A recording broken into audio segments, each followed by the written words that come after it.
tout d'abord, donc on a vu que le Comité international de la Croix-Rouge a fait un appel d'urgence pour les populations les plus vulnérables face à cette épidémie.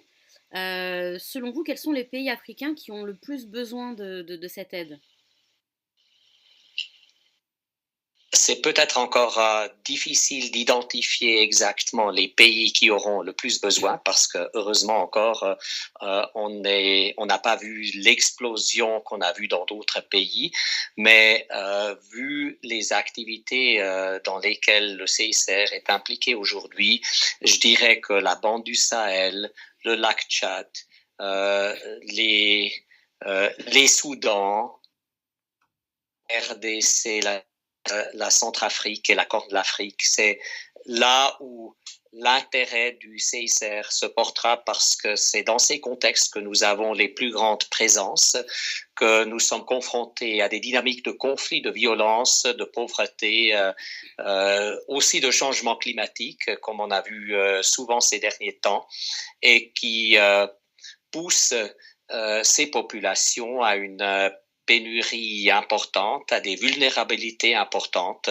C'est dans ces régions que certainement le CICR entendra épanouir et agrandir nos actions et aussi dans les préparatifs, nous préparer pour les effets du virus. D'accord. Alors, dans les pays que vous avez mentionnés, notamment les pays de la bande du Sahel, selon vous, quels sont les besoins les plus impératifs? Vous parliez de pénurie, on parle de matériel médical, de places en hôpital, de ressources, de personnel? Oui, nous avons entrepris ces dernières semaines un effort de prioriser et de regarder un peu dans nos programmes traditionnels quels étaient les aspects qu'il fallait accélérer parce qu'ils sont significatifs pour une préparation ou éventuellement une lutte contre l'impact du virus. Or, c'est les programmes d'assistance médicaux. On est quand même très actif, beaucoup de centres de santé primaire, dans beaucoup d'hôpitaux dans cette région, et on essaye d'organiser des chaînes d'approvisionnement de ces hôpitaux, de ces centres, pour pouvoir répondre au cas où à des urgences. En même temps, nous sommes en train d'accélérer aussi nos programmes d'eau et de sanitation. Nous sommes en train d'agrandir les programmes dans les centres de détention et dans les centres de réfugiés, dans les camps de réfugiés et de populations de déplacés internes. Donc, tous ces programmes qui existaient avant, mais qu'on priorise et qu'on accélère par rapport à d'autres programmes parce qu'ils sont immédiatement significatifs pour une préparation et une lutte contre le COVID-19. J'aimerais aussi mentionner nos activités pour la sensibilisation des populations qu'on est en train d'entreprendre la plupart avec nos partenaires, la Croix-Rouge et du Croissant-Rouge, les sociétés nationales de Croix-Rouge et de Croissant-Rouge, et nos activités aussi pour trouver un bon équilibre avec les gouvernements particulièrement affectés entre mesures restrictives qui sont inévitables et importantes à prendre d'un côté et la préservation d'un espace humanitaire dans lequel aussi les humanitaires peuvent continuer leur travail de préparation et de sensibilisation des populations. D'accord. L'Afrique, en tout cas, certains pays en Afrique ont déjà dû faire face à d'autres crises sanitaires ces dernières années, notamment avec l'épidémie d'Ebola en RDC ou ailleurs. Est-ce que certains pays, selon vous, ont acquis un savoir-faire dans la gestion de ce genre de crise qui pourrait aider le continent? Je suis profondément convaincu, tous ceux qui étaient aux lignes de front de la réponse contre Ebola. On a tous appris énormément, les pays, les ministères de la Santé, les systèmes politiques, les acteurs humanitaires ont appris énormément. Un des apprentissages, j'aimerais bien particulièrement le relever ici, c'est que Quand on lutte contre un virus, même si c'est la priorité et l'urgence du moment, il ne faut jamais oublier les autres maladies, n'est-ce pas? Parce qu'il ne faut pas combattre le virus au prix de voir tout d'un coup d'autres maladies ressurgir. Donc c'est un grand apprentissage que nous avons pris avec beaucoup de nos collègues dans ces pays qui ont lutté contre l'Ebola. L'autre, c'est peut-être, j'aimerais mentionner, c'est l'importance du management des dépouilles mortelles. On n'a pas suffisamment fait attention dans d'autres contextes combien il était important pour ne pas avoir un cercle vicieux de contamination, de mettre en relief et de travailler aussi sur les dépouilles mortelles au cas de virus. C'est un sujet extrêmement important où on a appris beaucoup. La formation des cadres de santé, je pense beaucoup de gens ont appris des connaissances qui seront extrêmement utiles maintenant, même si les virus sont différents. D'accord, très bien. On va parler de l'Afrique du Sud, qui est le pays le plus touché du continent. Le gouvernement vient d'annoncer un confinement d'au moins 3 semaines. Selon vous, le pays africain le plus industrialisé est-il prêt à gérer cette épidémie de coronavirus? Bon, écoutez, je pense aujourd'hui, on est tous devenus très modestes à dire que aucun pays vraiment peut faire cavalier seul et a toutes les capacités pour gérer.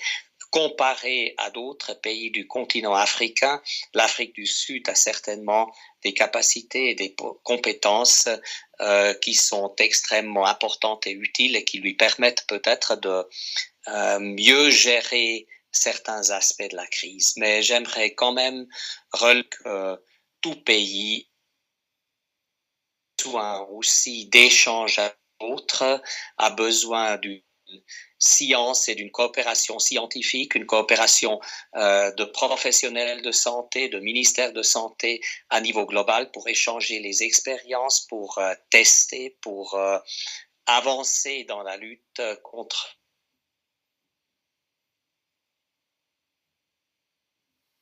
cette situation aujourd'hui en Afrique aussi en particulier comme une opportunité de travailler ensemble, de trouver des formules et des réponses. Je pense le cadre que le directeur général de l'OMS a donné de tester, d'identifier, d'isoler, de retester, c'est des cadres importants dans lesquels doit s'inscrire la coopération entre les pays et non pas la coopération d'un pays seul. D'accord. Est-ce qu'on peut parler du coup de l'aide à l'Afrique de la part des grandes puissances économiques qui sont elles aussi fortement touchées par cette épidémie?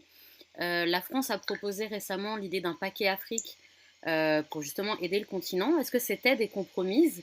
Et du coup, comment le continent peut s'en sortir? Bon, si on regarde aujourd'hui les discussions dans les pays industrialisés européens, surtout touchés, il y a certainement un souci auprès des acteurs humanitaires que, avec les grandes sommes investies aujourd'hui dans l'économie européenne, américaine et autres, que ça pourrait être au prix de contributions solidaires. Je pense qu'il est important qu'on sensibilise aussi les publics, les gouvernements, les pouvoirs politiques que c'est un faux calcul. Je pense c'est en étant plus généreux, en étant plus solidaire avec l'Afrique que c'est de l'argent bien investi et dans ce sens, je partage entièrement cette vision française d'un effort particulier pour l'Afrique qui est nécessaire. Donc, nous espérons que non seulement des donateurs traditionnels, mais aussi des donateurs nouveaux, des instruments nouveaux financiers sont trouvés pour lutter contre les défis du corona Covid-19 et que l'Afrique pourra aussi en profiter, que l'aide ne soit pas au dépit du continent africain. On a malheureusement vu ces derniers temps des fois des manques d'enthousiasme et de persistance dans les mouvements d'assistance ou dans l'assistance envers l'Afrique. Je pense que c'est le moment de refaire les calculs et de reconnaître que c'était éminemment importante et qu'il faut plutôt l'agrandir que de la diminuer. D'accord, merci. Et enfin, alors, on va parler d'un éventuel traitement qui fait polémique en ce moment, la chloroquine. Certains pays africains comme le Sénégal, le Burkina Faso, la Tunisie ou d'autres ont annoncé qu'ils allaient l'expérimenter sur certains cas. D'après vous, est-ce que ça peut avoir, voilà, est-ce que ça a un impact positif sur le reste du continent? Qu'est-ce que vous en pensez? Je sais que c'est un petit peu polémique. Voilà, on n'est pas sûr d'avoir envie d'enrichir cette polémique, mais c'est une question qui se pose malgré tout. Bon, écoutez, moi je pense euh, une des reconnaissances qu'on a fait ces derniers temps, c'est aussi que beaucoup de gens sont convaincus d'une ou de l'autre approche envers le virus. Je pense c'est la science, les tests contrôlés, l'expérimentation et l'expérience qui doit primer à la fin. Il y a des croyances, bien sûr, de ce qui est bien et mal. Je pense qu'il faut aller au-delà. Je pense aujourd'hui, on est plus que jamais dépendant d'une recherche basée sur les évidences, d'une expérimentation raisonnable et responsable qui essaye bien sûr de tester de certaines nouvelles formes, mais seulement d'élargir ces tests si on peut conclure que la médecine est à la hauteur de ce qu'on espère avoir ou la mesure est à la hauteur de ce qu'on espère avoir. Je pense inévitablement dans les semaines qui viennent, on ira vers plus de controverses par rapport à la meilleure et aux meilleures thérapies et aux meilleures mesures par rapport à ce virus.